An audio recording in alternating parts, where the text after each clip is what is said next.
Welcome back to the MTN Giants podcast playoff preview. Wild card game. First playoff game for the Giants I'll ever be previewing, so that's awesome.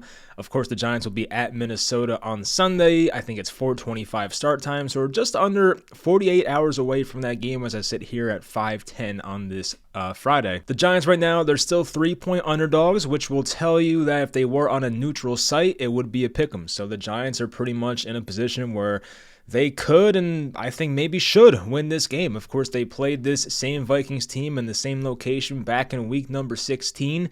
The Giants lost on a game-winning 61-yard field goal by Greg Joseph, a game where the Giants had a couple turnovers and had some brain farts on defense, and they probably could have and should have won the game. So that gives us confidence going into this game. We feel that the Giants are getting better and better each week. Since that time, it's been the Colts game. It's been the game where they only lost by 6 to the Eagles starters with their second and third string guys in. So the Giants have positive vibes right now. Now, the concerning part, and maybe it's not concerning based on the type of person you are, but it seems like every single person that I've talked to about this game is picking the Giants to win. You don't always want to be in that situation. I mean, if you're like 17-point underdogs or 17-point favorites, then yeah, I think most people are going to pick you. But in situations like this, where the spread is close and the Vikings are technically favored, to have every person pick the underdog, maybe it's because I'm in the Giants community and I mostly only talk to Giants fans. I actually work with a Minnesota Vikings fan, but outside of him, I don't know any Vikings fans, and even that guy's not too confident about his Minnesota Vikings. But it seems like everyone's picking the Giants, and maybe that's a good thing, maybe it's not, maybe it means nothing. I don't know, but we'll see what happens here. It should be a fun one. The Giants, of course, they have the better defense. The Vikings have the better offense. I don't think anybody can really deny that or debate it. And the saying is, defense wins championships. And how do you get to a championship? By winning in the playoffs. So the Giants have to get there. I think mostly relying on their defense, but I think in a matchup like this, where Minnesota's defense is not that good, and we saw Daniel Jones last time against them have 334 yards and a touchdown, he played really well, and they opened up the deep passing more, and they just put the ball in Daniel Jones' hands more and said, go get him. And of course, Saquon Barkley had 6 yards of carry, had the big run on fourth down to go down by 2, and eventually led to the 2-point conversion. So the Giants, in my opinion, can score on the Minnesota Vikings. I said this a couple weeks ago. I still believe that today. They scored 24 against them last time, and that was with the mistakes. Bellinger fumble in the red zone. I think the Jones interception was probably around the Vikings 40-yard line. So that's possibly 6 points right there off the board, maybe more if you find a way to score a touchdown. So I do think the Giants, if they play a clean game of football, can win this game for sure. So we're going to preview it, talk about the matchups, the injury report, which is actually very positive for the Giants and not so positive for Minnesota. I hope you guys enjoyed the video. Leave a like, and let's get into it. All right, so I want to start with the injuries because, once again, it is positive for the Giants, which we don't see very often, so it's great to see. John Feliciano, Adoree Jackson, who we have not seen since Week 11, I believe. Azeez Ojulari, who missed the last game or two. Jason Pinnock, Leonard Williams, Xavier McKinney, Marcus Johnson, Evan Neal, all full participants on Friday. The Giants' injury report is empty. Now, of course, there are guys out for the year, Aaron Robinson, Sterling Shepard, Wan'Dale Robinson, and probably some other guys I'm forgetting. But for guys on the active roster, everyone's playing. So I think the Giants are in a great spot, getting healthy at the right time. Now you go over to Minnesota. Cornerback Cameron Dantzler. He is questionable with an ankle and personal matter, so hope he's all right.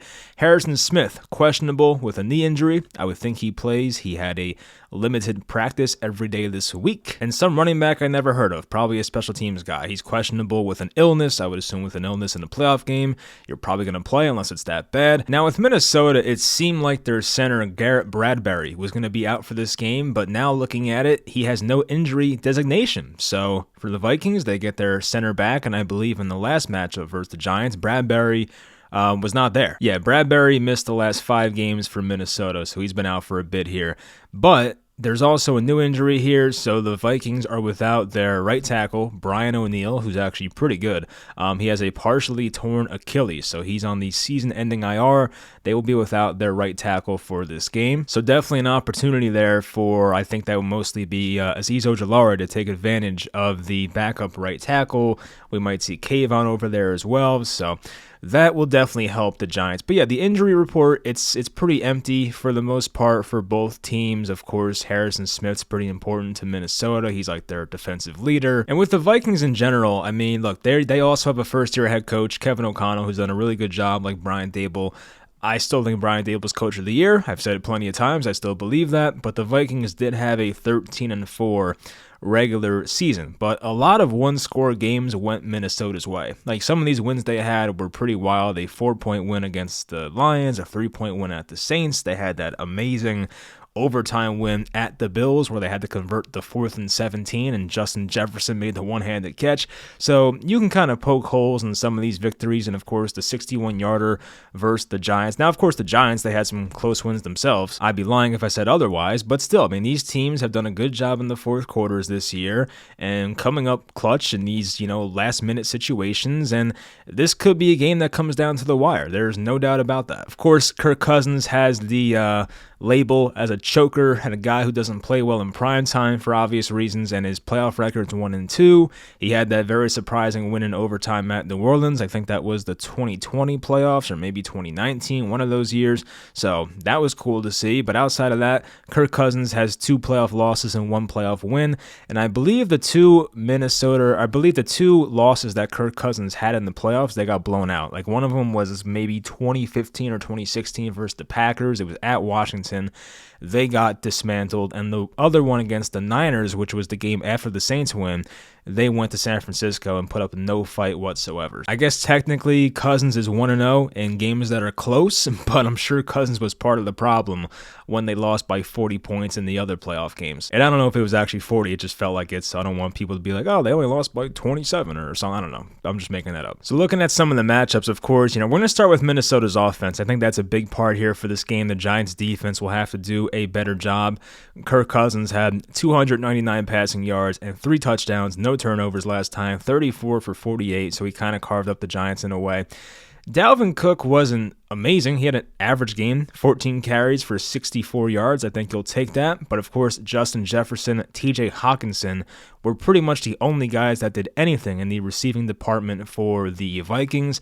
So they were the top 2 receivers, and the third receiver only had 17 yards. That was KJ Osborne. Adam Thielen had 1 catch for 6 yards. Jefferson had 12 catches for 133 yards and 1 touchdown, but with Adoree Jackson back, and probably some double teaming going his way, you would hope they can kind of keep Jefferson more in check. TJ Hawkinson, the tight end who was acquired before the trade deadline, 13 catches, 109 yards, and 2 touchdowns. One of those touchdowns were wide open. I think Micah McFadden blew that coverage. And the other one was very tightly covered. I forget who was on defense, but a very tightly covered play, and Hawkinson made a spectacular catch. And I do think the key for the Giants, it's pretty obvious, is to stop the run. I mean, if they can stop Dalvin Cook and put them into predictable passing situations and just let Don Martindale cook and do his thing. I don't mean any pun, by the way, with the Cook thing. I know they have a Cook as a running back. I didn't mean that. But still, they can let Don Martindale do his thing on defense if you get them into 3rd and longs. And Kirk Cousins is not the most mobile quarterback. There are times where in this offense, they try to extend plays, and Kirk Cousins will stay in the pocket longer than maybe he probably should. And there will be opportunities for sacks and possibly getting a strip sack. And I believe Ojulari, before he left that game with the injury last time on Christmas Eve, he had a play where he got to Cousins, basically swiped at the ball, and Cousins lost the ball somehow for a second and just got it back like before it hit the ground. So it was a great play by Cousins to hang on to that thing, but we did see an opportunity there where Cousins almost fumbled that ball away.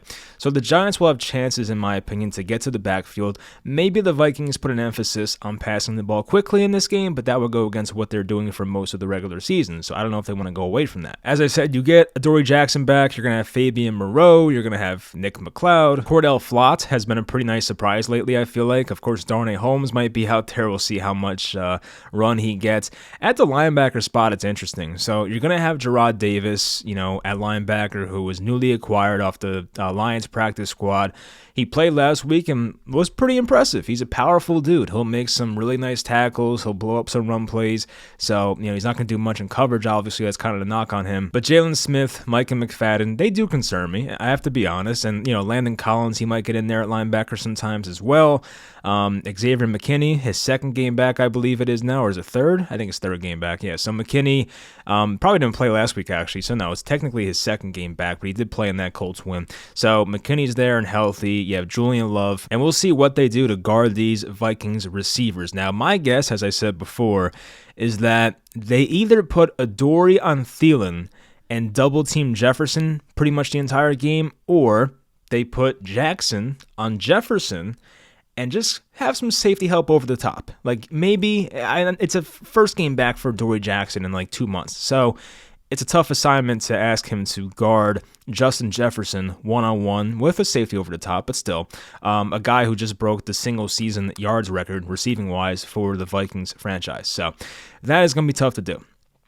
So in my opinion, they might put their secondary corner, which would be Fabian Moreau, and safety help over the top, which might be, I would assume, Julian Love or McKinney, one of those guys, are going to shadow towards Justin Jefferson and try to take away big plays from him and make him catch underneath routes and tackle him once he gets the ball, obviously. So that would be my guess for what they do, and you put Adoree Jackson on Thielen, but then again, Thielen did nothing last time against the Giants, so I don't know how they want to go about this. It's going to be interesting. But another guy to be concerned about is TJ Hawkinson. Who guards him? You know, it's going to be, of course, some Julian Love and some McKinney, maybe some linebackers, which is not what I want to see. The Giants don't have a great coverage linebacker. That's one of the biggest needs in the offseason. So if you're Minnesota, you look at that matchup and say, yeah, let's go after TJ Hawkinson all game because they have nobody that can guard that guy. So we'll see how involved Hawkinson is again. But, you know, once again, one of those catches he had last time, it was an amazing catch. The other one was a blown coverage. So maybe if the Giants actually do what they're supposed to on defense and he doesn't make that great grab, we're not looking at TJ Hawkinson as the same threat that he was on Christmas Eve. But the Giants front four, it's a massive opportunity for them. They get to play the backup right tackle. Minnesota does not have a great right guard. Now, from left tackle to center, they are pretty good. They have, of course, Christian Darrisaw in his second or third year now. He's really coming into his own.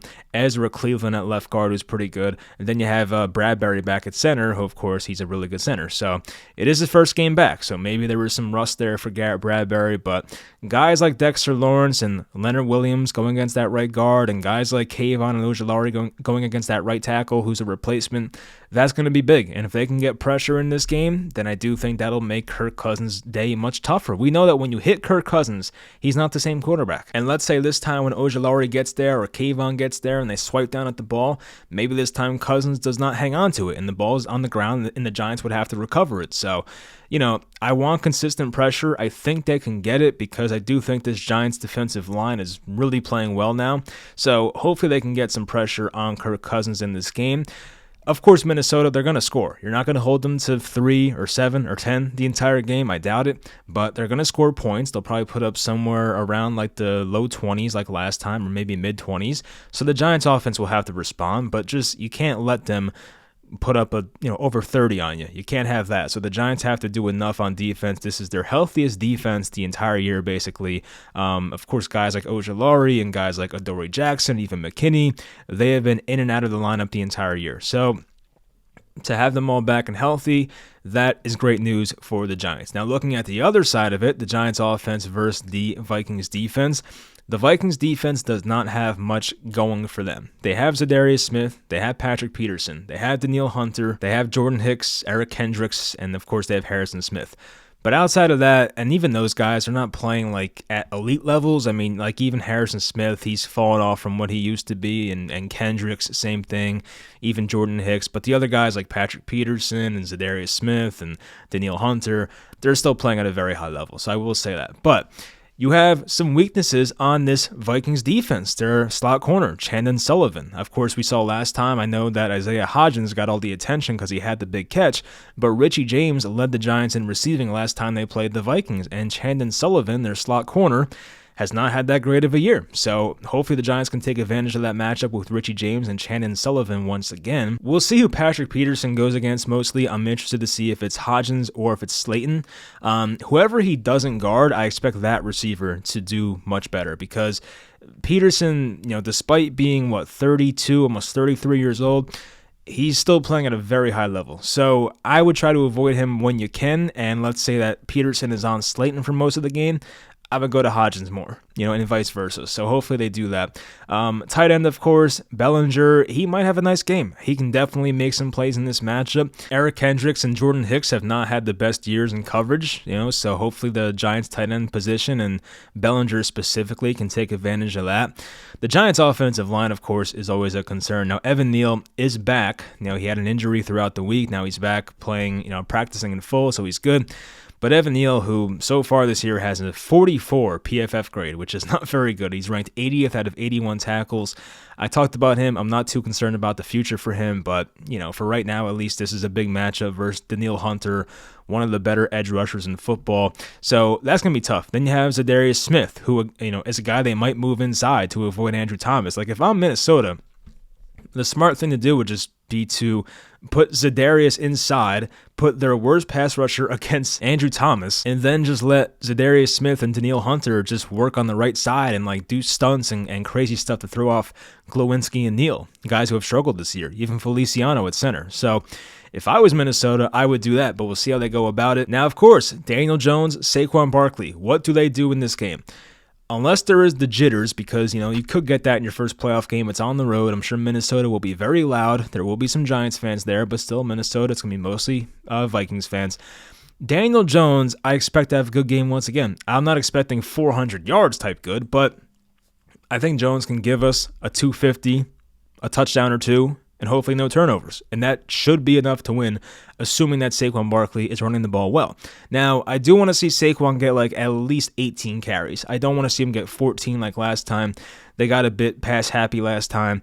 But when the Giants do pass the ball, I do want to see some deep shots. There will be opportunities. This secondary for Minnesota is not very good. So the Giants will have chances to make plays down the field in the passing game. And even if it is Isaiah Hodgins or Darius Slayton or, dare I say, Kenny Golladay, who may not play much, but still, if he gets out there, I want to see some chances, or some deep shots. We saw last week, you threw a 50-50 ball to Golladay against Darius Slay, who has been one of the better corners in football for the past, 5, 6, 7 years, and he came down with it. So give your guys a chance. So Barkley, though, he should have success. I think this is a Minnesota team who last time they played the Giants on Christmas Eve, they did not stack the box much. So they're going to have opportunities with Saquon unless they change something to really see what Barkley can do in the run game. I do want at least 18 carries once again. Now, the interesting part for Barkley is that last time he played Minnesota, and I know this because I faced him in fantasy, it was a PPR league, and he was kicking my ass on the receptions, but Saquon had 8 catches versus the Vikings. And in that game, it was a lot of swing passes, and I wonder if Minnesota does something to take the Giants' offense away from that. So if they're going to keep running Saquon's swing passes, do they have another defender sitting there in the flat waiting for Barkley to make those catches? So that's a thought, because last time Saquon played Minnesota, I think he had his best receiving game of the year. And I was saying in my post-game reaction to that, it might have been his best receiving game since 2018. It's been a long time. Eli at quarterback gave him a lot of receptions. Barkley only had 49 yards in that game, receiving-wise, but 8 catches. That's a lot. So we'll see if the Giants keep running those swing passes for Saquon, or if they want to change it up a bit and run some angle routes, run some wheel routes, or something new. We'll find out what happens there. But offensively, you're going to have to score. I can't just say play conservative and play turnover-free football and blah, blah, blah. You're going to have to score. You're not playing the Colts. You're not playing the Panthers. You're not playing the Bears. You have to score points. The Giants, of course, have to put up probably at least 20 in this game to win. I think my gut's been telling me it's a Giants win this entire week, and maybe I'm saying that because I'm a fan, but I feel like it is a 50-50 game. It is. I definitely could see why the spread would indicate that it's like a pick'em, basically, if you put it on neutral field. But I feel like the Giants can win this game. So I'll call it now. The Giants win this one 27-23. That's my prediction. And hopefully that happens. But yeah, man, that's pretty much it. But I'm excited to get back out there and get to witness a playoff game. It's been a long time, I think it was, 2016 or maybe January 2017, a long time. There is inexperience on this roster. Of course, Brian Daboll said it wasn't really a big deal to him, so hopefully he's right. But a lot of these Giants players are playing in their first playoff game because of how bad this team has been throughout the last 5 years or so. But it's a good experience. Even if the Giants go out there and get blown out or something, it's a good experience to just get out there and play in playoff games for guys who are part of the future here. Like, whether Saquon and Jones are back, or, Dexter Lawrence or Leonard Williams, who will be here next year. We'll see about Adoree Jackson. Of course, the draft picks this year, Neal, you have Kayvon, Andrew Thomas, Bellinger, like all the young guys that are going to be here for a bit. This is good playoff experience for them regardless. So, of course, you want to win this game. We were not supposed to make it this far, so let's go have some fun. Let's just try and put up at least 20 offensively, or hopefully more, and try to hold Minnesota's offense to somewhere in the low 20s or maybe high teens and get out of there with a win. And then, of course, worry about who we play next week if we get there. But that's going to do it. I hope you guys enjoyed, and hopefully when I talk to you guys on Sunday, it'll be a positive reaction and we can celebrate going to the divisional round. Let's hope that happens. I'll talk to you guys next time.